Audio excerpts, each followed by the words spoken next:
साबुदाणा बटाटा पापड बनवण्यासाठी इथे मी 2 वाटी साबुदाणे घेतले. ते स्वच्छ पाण्याने धुवून घेतले. 2 वाटी साबुदाण्यासाठी 4 वाटी कडकडीत पाणी गरम करून भिजत घालायचे 12 तासासाठी. साबुदाणे छान भिजले गेले. अर्धा किलो साबुदाण्यासाठी इथे मी 1 किलो बटाटे उकडून घेतले.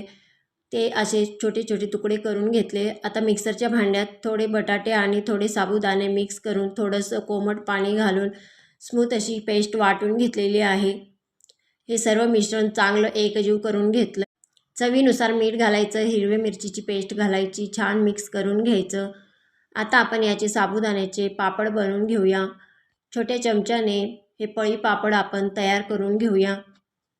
कुणीही सहज बनवू शकेल इतकी सोपी पद्धत आहे हे साबुदाणे बटाटा पापड बनवण्याची.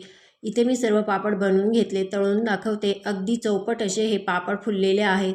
रेसिपी आवडल्यास एक लाईक नक्की करा. चॅनलवर नवीन असाल तर सबस्क्राईब करा. पुन्हा भेटूया अशाच एका छानशा रेसिपीसोबत.